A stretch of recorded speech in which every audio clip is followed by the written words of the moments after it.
Yo, what is going on, ladies and gentlemen? My name is Adamoose, and today in this series called In Depth, I'm going to be breaking down everything that you need to know about Taliyah jungle. Here's your first lesson. The Stoneweaver Taliyah is a very unique and powerful champion that, in my opinion, has flown under the radar quite a bit over the years.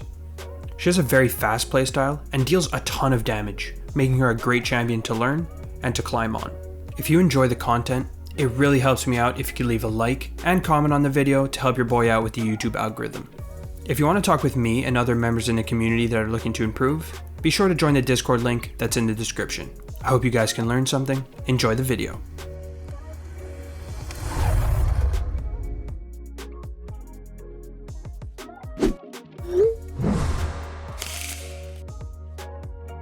Abilities. Taliyah's passive is called Rock Surfing. Taliyah gains bonus movement speed whenever she gets near any terrain or structures. This passive actually slowly builds up over 1 second, meaning that going on and off a wall very fast will lead to you losing the passive. Although this is very simple, Rock Surfing is actually what makes Taliyah's high-paced playstyle possible. If both you and the enemy jungler recall and run back out onto the map, you can always be that little bit faster so that you get to the play first. This is a huge advantage when ganking or skirmishing. Being inherently faster than the enemy to get into position forces the enemy to play into you, which is where Taliyah really shines. This passive is also put on a 2-second cooldown whenever you enter combat or cast an ability, refreshing continuously. This is why it's extremely important to plan your path around areas with terrain even when in combat, since at any point when you either want to chase or run away, you can use your extra mobility on the terrain to your advantage. Taliyah's Q is called Threaded Volley. Taliyah unleashes 5 stone shards in quick succession in the target direction over 1.5 seconds. Enemies that are hit by multiple stones take 50% reduced damage after the first. Taliyah can also move and use other abilities while casting Q, but cannot auto-attack until the 3rd stone is launched out. When you cast Threaded Volley, you also create an area called Worked Ground around you that lasts 25 seconds. While you're standing on this worked ground, Threaded Volley's mana cost is reduced to 1, it refunds 50% of its cooldown and only throws out 1 stone. Since your Q has insane single target DPS, Worked Ground is a mechanic that forces you to position yourself around the ground that you've already worked if you want to max out your damage.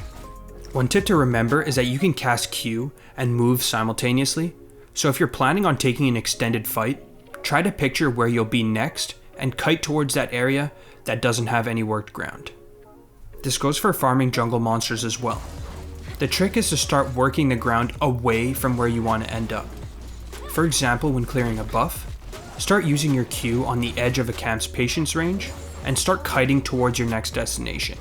This is very important since you'll not only kill your camps faster, but also get to where you need to be much quicker. You can also use work ground to your advantage if you're out of mana, since casting Q only costs 1 mana. This can be surprisingly useful, since sometimes that 1 rock is all you need to change a fight. Another small tip is using Q flash to surprise enemies who are out of Q range, or to flash at a weird angle to line them up. This is also useful since the worked ground will activate before you flash, giving you a free area to cast Q again. Taliyah's W is called Seismic Shove. Taliyah marks the target location and selects a direction. After a 1-second delay, a boulder erupts from beneath the area, dealing magic damage to all enemies and knocking them in the chosen direction. Seismic Shove takes some time to get used to, since it's not only a skill shot, but you also need to aim the knockup in different ways depending on your goal.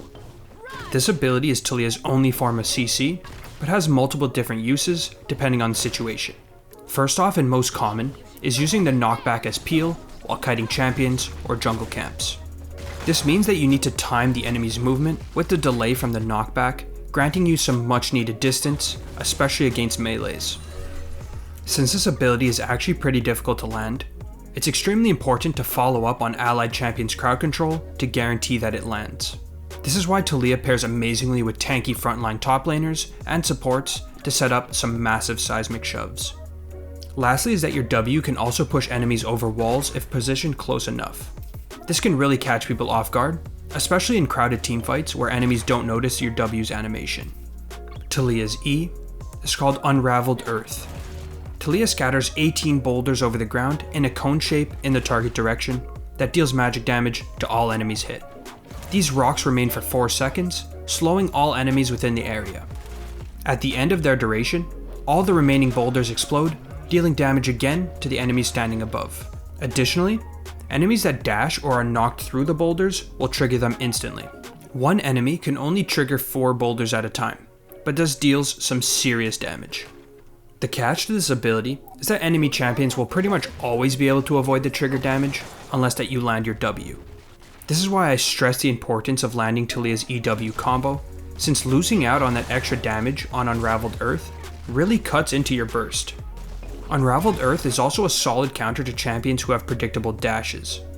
Placing your E in between you and a champion like Lee Sin can act as a zoning tool, since both his Q and W would trigger the Unraveled Earth's damage. Taliyah's ultimate is called Weaver's Wall. Taliyah summons a massive wall of rocks that acts as impassable terrain for 5 seconds. This wall also knocks aside both ally and enemy champions it passes through. If recasted, Taliyah surfs the wall as it emerges, revealing herself in the process. Taking damage from enemy champions, turrets, or crowd control while riding the wall will force her off, meaning that casting this mid-team fight trying to escape will most likely fail. You can also choose to jump off the wall at any moment by using any movement command. If you cast R again after it reaches its max range, you can manually destroy the wall if needed.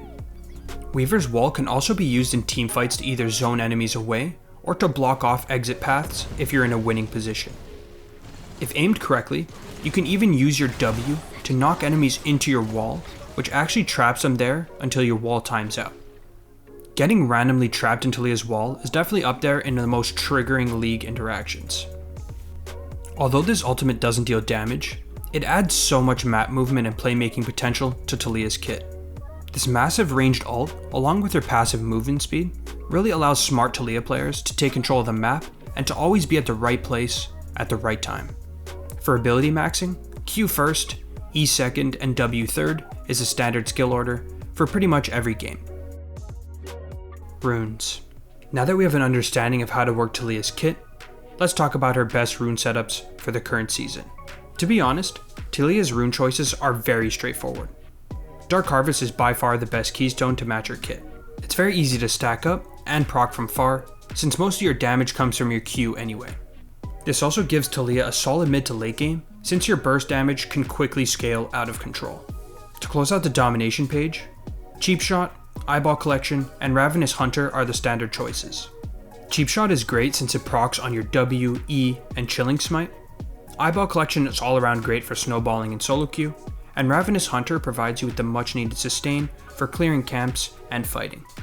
Secondary is where there are a couple options. Sorcery is the most common among Taliyah players with one of 2 setups. If you're looking for extra mobility, Nimbus Cloak and Water Walking is a nice combination that makes you very powerful in river duels. If you want a mixture between damage and speed, Absolute Focus and Water Walking is a great combo as well. The Inspiration Tree is another very powerful secondary that is mainly run by high elo Taliyah players. Magical Footwear is also fantastic to save you some extra gold in the early game, and Cosmic Insight is probably the most popular high elo rune that is used on almost every champion. For rune shards, Double Adaptive Force is best into squishier teams, where Attack Speed Adaptive Force is used into multiple frontliners. Lastly, either Armor and Magic Resist, depending on team comp and jungle matchup. Items. Now let's jump right into the best item builds for Taliyah. For starters, Blue Smite is by far the best smite choice, since the slow not only helps you kite, but also allows you to land your W much easier. If you don't know what to buy early in the game, picking up a Dark Seal is a cheap way to give yourself massive snowball potential. For boots, Sorcerer's Shoes will be the go-to option in 90% of games. They give you a ton of early burst, which is exactly what you want. If you want to play utility based, Ionian Boots of Lucidity or Merc Treads can also be options, but it's not really recommended very often. Now for Mythics, Luden's Tempest is by far the most common option, since again, it gives you massive burst. The initial proc of Q, along with Dark Harvest, can deal ridiculous damage if you're fed. The movement speed is also a great bonus to help kite. In some more situational cases where the enemy team is very short ranged, Everfrost can also be a good option to set up CC for your W by yourself. If you're versus an extremely tanky team, Liandry's can also be an option, just keep in mind that this is very rare. Zhonya's, Void Staff, Morellonomicon, and Medjai's are usually going to be your first couple choices. Zhonya's is a perfect defensive addition, since at this point in the game, you'll be very vulnerable to divers. Morello's is great for anti-heal, Void Staff for maximum DPS, and Medjai's if you stacked up that Dark Seal and are ready to 1v9. For your final build, Deathcap, Banshee's Veil, Cosmic Drive, Horizon Focus, Demonic Embrace, and Rylai's are your last choices. The goal of your full build is pretty straightforward. Try to deal as much damage as you can, while also not getting one-shotted yourself. Jungle clears. Now let's discuss Taliyah's jungle pathing and some general jungle strategy. First things first is knowing how to actually kill your camps properly.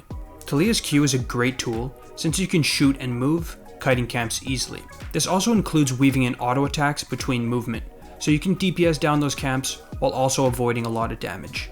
You can also use your W to push back your camps, throwing them out of damage range. This is also why Taliyah usually likes to start on blue side, since she can much more easily kite the single target camps in the early levels. Once you reach level 3, clearing raptors and krugs becomes much easier since you can now EW combo for big AoE damage. Taliyah's main strength as a jungler is her big burst damage and high mobility. This means that in the early to mid stages, you generally want to focus on playmaking and getting action started. This doesn't mean avoid farming, especially once you get some items, but just keep in mind that you're actually very powerful, especially in small 2v2 or 3v3 skirmishes. If you have some lanes with priority, try to work with your laners to invade the enemy, poking and bullying them out of their jungle. This also goes for fighting over scuttle, since you have so much room for worked ground in the river. Now for jungle clears, the 3-camp gank or invade path is probably the most common route for Taliyah players. The reason this is so powerful is since it allows you to kill both buffs and Gromp, which are all single target camps, allowing you to hit level 3. Once you hit level 3 and have all your skills leveled up, you can now decide if you want to take an aggressive gank or invade approach, or to play it out a bit more chilled, farming until scuttle spawns. This is extremely important to think about beforehand, since the standard 5-camp clear into scuttle can be much more efficient if you full clear blue side into red side. This is the path you want to take if you're looking to do a solid clear before the fights begin. If you want to take the most aggro path possible, a level 2 gank or invade path is the go-to choice for you. This is a high risk, high reward game plan that requires you to get some sort of advantage at level 2. With QW leveled, you're actually pretty damn strong in duels, especially into the right matchup. Whenever going for this path though, it's very important that you understand how far behind you will be if this doesn't work out. If you see a good opportunity, go for it. Just know that forcing this path every game is definitely not the move. Weaknesses. Taliyah's biggest weakness is that she can struggle into teams with high mobility and burst damage. Examples of champions that will make your life very difficult are Kha'Zix, Xin Zhao, and Shaco, who can all easily close a distance and one-shot you. This leads into the next point, which is that Taliyah is extremely squishy and lacks defensive tools. Although her W is a form of peel, landing this can be very difficult, especially if the enemy has any dashes or flash. Be extremely cautious with your positioning, since one wrong move can get you killed. Picking up an early Zhonya's is a great way to deal with this weakness, especially against heavy dive comps. Next is that Taliyah is actually pretty difficult to play all things considered, and heavily relies on landing her skill shots to do damage. Since all of her spells are skill shots, it's very important to understand what the enemy wants to do before throwing out your full combo. Being impatient and spamming your spells is a recipe for serious disaster, especially when getting into the higher elo brackets. Strengths. Now let's discuss what makes Taliyah such a powerful jungler in the right hands. First off is how damn fast she is around the map. Her passive move speed along with her ultimate allows good Taliyah players to have massive impact on every game. Being the jungler that is first to every play, ready to turn the tides in your team's favor, is a massive benefit that's very underrated since it's not very flashy. On the topic of underrated, I think that Taliyah is just very underrated in general and has been for years. This allows you to pretty much always get her in champ select since she's not very high priority in the pick and ban, and a lot of players don't actually understand how she works, giving you an inherent advantage. Taliyah always ends up finding a way into the meta and has been a great addition to my champion pool over the past couple seasons. Next is that Taliyah deals a ridiculous amount of DPS, especially if you can land an EWQ combo. Although all her spells can miss, it's extremely rewarding when you do land them. This is why pairing Taliyah with setup champions such as Leona, Renekton, and Twisted Fate is very common in high elo play, since your EW combo is free to land on those stun targets. To build on top of this, Taliyah is actually one of the strongest early game duelists, since your Q DPS is pretty crazy. It can be very beneficial to look out for early skirmishes, since not many champions can deal with your movement speed and massive Q damage. Taliyah is a very unique and fun jungler who deals a ton of damage and has amazing map control. If you're looking for a playmaking mage with massive carry potential, who's also very underrated, Taliyah is definitely the pick for you. That will do it for my in-depth guide on Taliyah Jungle. I appreciate you all for watching, and if you enjoyed, be sure to leave a like and subscribe to my channel for future in-depth videos. If you have any questions or opinions, be sure to leave them in the comments below. To show my thanks for all of you who stayed till the end, I'll be giving away free coaching sessions every month to members of the Discord, so be sure to click the link in the description if you're interested. With all that being said, thanks again for watching. Until the next video, peace out.